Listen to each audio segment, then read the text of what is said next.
Every time you turn on the news these days, another child has committed suicide after repeatedly being bullied by his or her peers in school. Just recently in the news, a 10-year-old little girl was found by her sister after she committed suicide by hanging herself in her bedroom after enduring months of bullying by both in school and on the internet.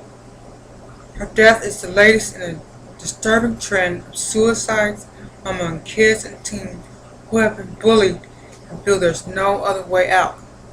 This case and others like it excuse me, have brought national attention to what some call a bullying epidemic.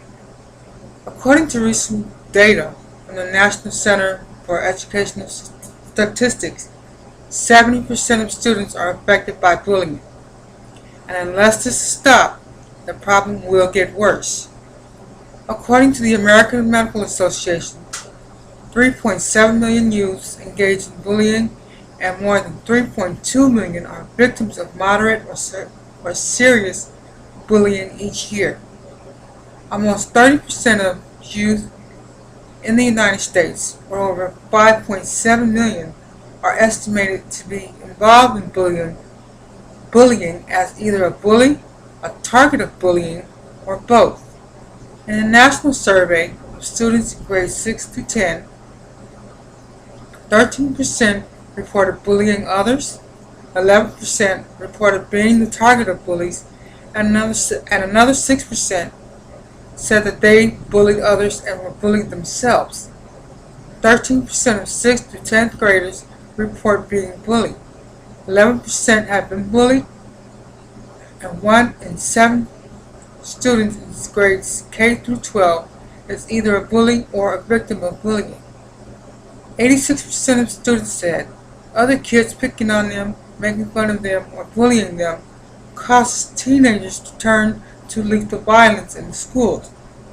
It occurs at early ages and in all grades, with an onset between 3 and 4 years of age.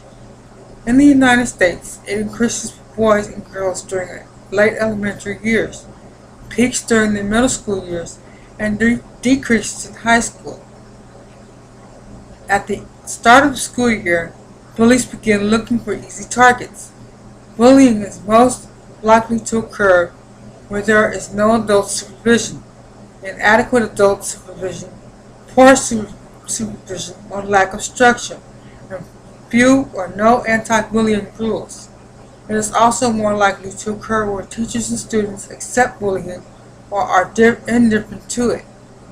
It happens virtually everywhere, in homes, nursery schools, preschools, elementary schools, middle schools, high schools, neighborhoods, churches, city parks, on the trip to and from school, on the streets, in the workplace.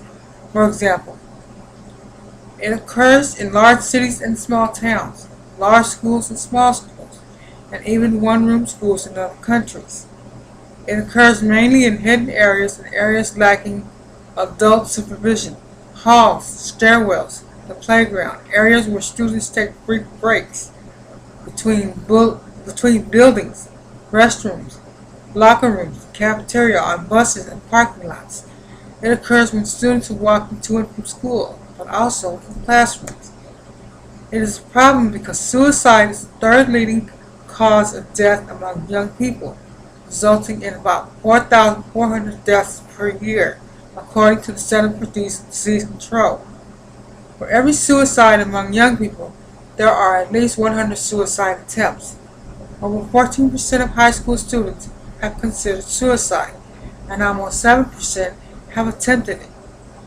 Bully victims are between 2 to 9 times more likely to consider suicide than non-victims, according to studies by Yale University. A study in Britain found that at least half of suicides among young people are related to bullying. 10 to 14-year-old girls may be at even higher risk for suicide, according to the study above.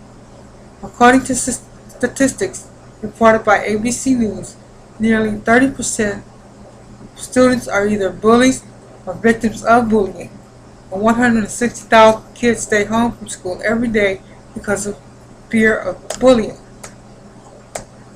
According to FindLaw.com, students that participate in certain acts associated with bullying may be suspended or expelled from a school or district, as well as face civil fines and criminal penalties, including jail time depending on the specific violation.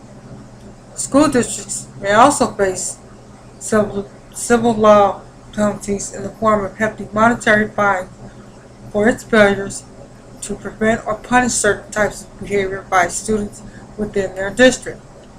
It has to start in the schools.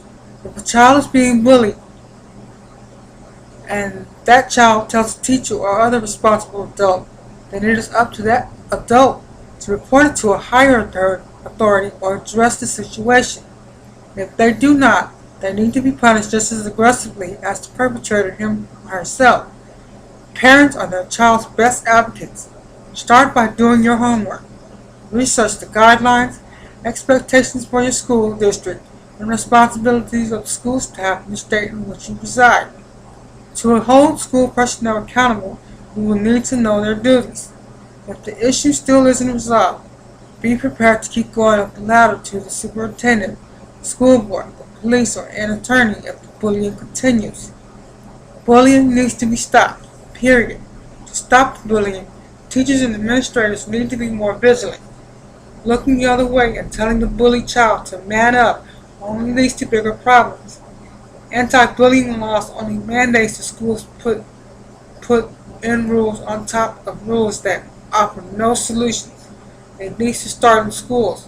If school officials put a stop to it, it is quite possible that the bullying problem could be reduced. Thank you very much.